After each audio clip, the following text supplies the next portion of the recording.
차분하게 말씀 나누신 대로 제가 좀 가라앉혀 드렸어요. 그러니까 준비가 사실 제가 말씀드렸잖아요.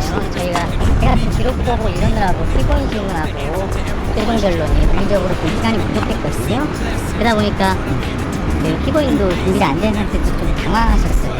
당황하시다 보니까 그런 반응이 나왔던 건데 있는 사실 그대로 말씀하시면 된다고, 그래서 제가 차분하게 그냥 말씀하시면 된다고 해서 계속 다독여 드렸던 거고요. 그래서 있는 사실 그대로 오늘 다 말씀드렸던 것이고, 이것이 과거에 말씀했던 것과 별반 차이 없어요. 피고인은 최초 진술부터 일관되게 진술하는 거고요. 전혀 달라진 건 없고, 약간 빠져있는 부분이 있는데 그거는 짧은 시간 동안에 일어났던 일을 경찰에서 그 과학적인 분위기에서 진술을 하다 보니까 좀 파편화되다 보니까 이게 좀 빠져있던 것들이 나중에 이제 계속 변호인들과 하면서 조금씩 정리가 되고 조금 더 추가된 부분들이 있는데 그렇게 많지는 않아요. 최초에 나왔던 것들이 예, 오늘 처음으로 고유정이 피고인이 적극적으로 검사의 질문에 대해서 자신의 생각을 밝히고 본인이 기억하는 바를 진술했습니다. 그런데 요약하자면 어떠한 태도로 일관했는지를 정말 적나라하게 알 수 있었습니다.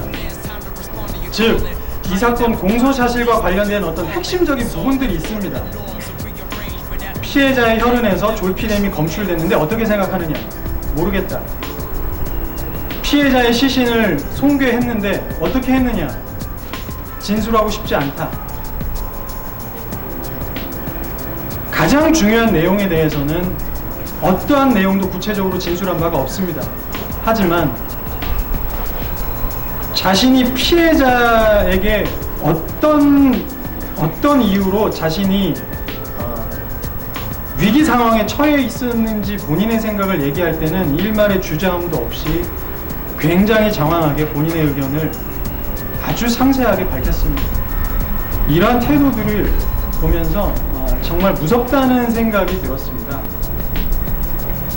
아주 치밀하게 본인에게 불리한 내용에 대해서는 질문을 회피하거나 기억이 나지 않는다, 모르겠다, 일관적으로 이런 태도를 보이고요. 본인이 생각할 때 어떠한 변명을 해야 되겠다, 내 입장을, 내 생각을 밝혀야 되겠다, 이러한 내용에 대해서는 정말 형사재판을 처음 받는 사람인가 이런 생각이 들 정도로 너무나 능숙하게, 너무나 상세하게 자신의 입장을 설명하는 태도, 이 점이 참 남다르다. 이 점을 오늘 깊이 느꼈습니다. 유족에 대한 사과는 전혀 없었고요. 본인의 범행에 대한 어떤 반성이나 잘못을 인정하는 태도는 또 전혀 없었습니다.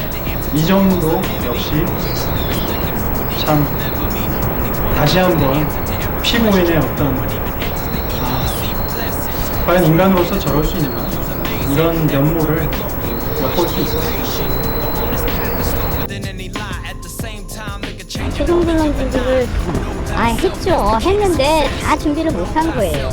다른 것도 봐야 되니까요. 저 혼자서 기록 4,000페이지짜리 월요일날, 이번에는 월요일날 밤에 갖고 와가지고 그것도 보고 또 최종 결론하고 피고인 신문이랑 또 와서 제가 작성돼야 되고 다 준비돼야 되는데 그게 좀 준비가 어려웠다는 거예요. 사실 2주라는 시간과 진행하면서 굉장히 힘듭니다. 그래서 한 번만 좀 연기해달라고 했던 거고요. 재판부도 그런 사정 이해하셔가지고 한 번 이렇게 해주셨으니까 저희가 다음 기회에는 반복하겠습니다.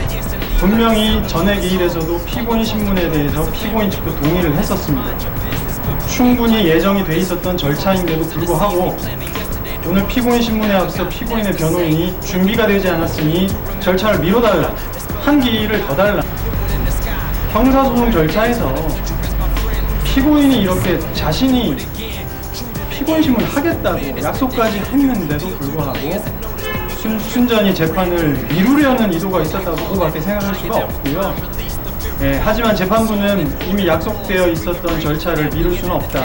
결국 결심은 2주 후로 미루어지게 됐습니다. 근데 이러한 절차 진행은 당장 임기응변이라고 저는 생각할 수밖에 없었는데요. 당장의 결심, 재판을 마무리하는 걸 2주 동안 미룰 수는 있었겠지만 선고를 막을 수는 없을 것입니다. 그런데 이러한 절차 진행은 참 바람직하지 않은데 이렇게까지 해야 되나. 피고인의 이런 무리한 절차 진행에 대해서는 반드시 부메랑이 돼서 돌아올 것이라고 생각합니다. 결백을 주장하고 있고요. 네, 저도 기록을 그래서 결백을 주장하시기 때문에 기록을 자세히 보고 공판 준비 기일에 말씀을 드릴 필요가 있다고 생각을 했어요. 검찰의 공소 사실이 피고인의 범행 동기를 완전히 모순적으로 파악하고 있습니다. 예를 들면 지금 이 사건에서는 아이를 현 남편과 키우기 위해서 전 남편을 계획적으로 살해했다고 주장하는 거거든요. 근데 그 현남 성주 사건에서는 그 남편에 대한 적개심과 분노감 때문에 아이를 죽였다고 하고 있습니다. 청주 사건이 먼저잖아요. 그래서 5.15 살해를 했다는 건데 적개심과 복수심 때문에 그 아이를 죽일 정도로 싫어하는 사람과 자기 아이를 키우기 위해서 전 남편을 살해한다는 점이 제 성적으로 이해가 되십니까? 네, 오늘도 피고인신문이라든가 재판 과정에서 얘기가 드렸었지만 그냥 평범한 엄마고 그래서 아이를 지키기 위해서 그 사건이 있었던 날에 대해서도 여러 가지 설명을 하시거든요. 그런 사람이 그 전 남편, 현 남편에 대해서는 현 남편이 이렇게 언론에 대해서 이렇게 본인 사건에서 이렇게 피고인에 대해서 이렇게 모함하고 이렇게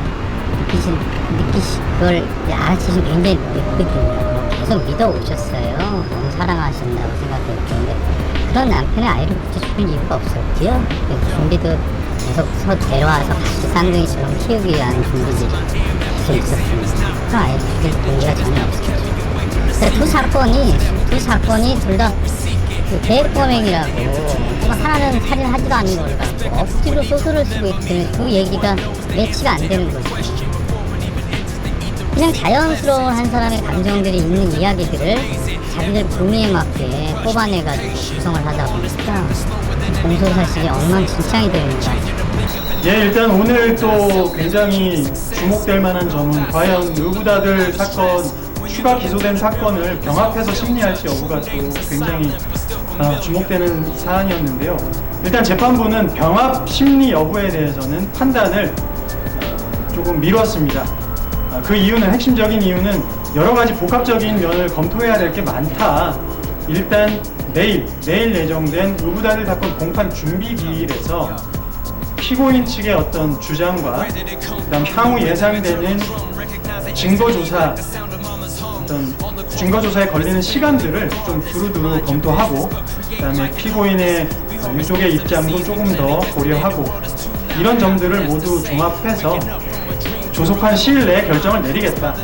이렇게 재판부가 입장을 밝혔습니다. 그래서 그냥 제 개인적인 생각으로는 내일 공판 준비 기일이 있고 나서 그래도 이번 주나 아무리 늦어도 다음 주 중으로는 사건 병합 여부에 대한 결정이 나올 것으로 예상합니다. 사실 일단 오늘 나온 태도를 보면 아예 오늘 피고인 신문 절차를 진행하지 말아달라고 요청했습니다.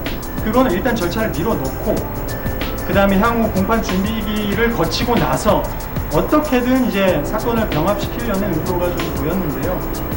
재판부는 어쨌든 12월 2일 날 결심을 진행하려는 의지는 보였고요. 저는 그렇게 받아들였고 다만 사건 병합에 대한 결론을 조금은 더 신중하게 나올 것으로 예상합니다.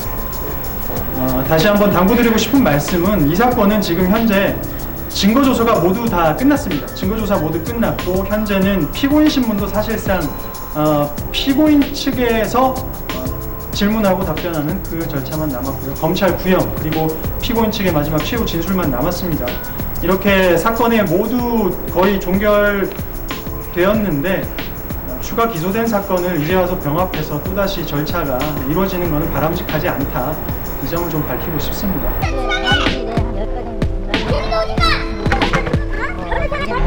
야, 제주도가 기대권이야? 아,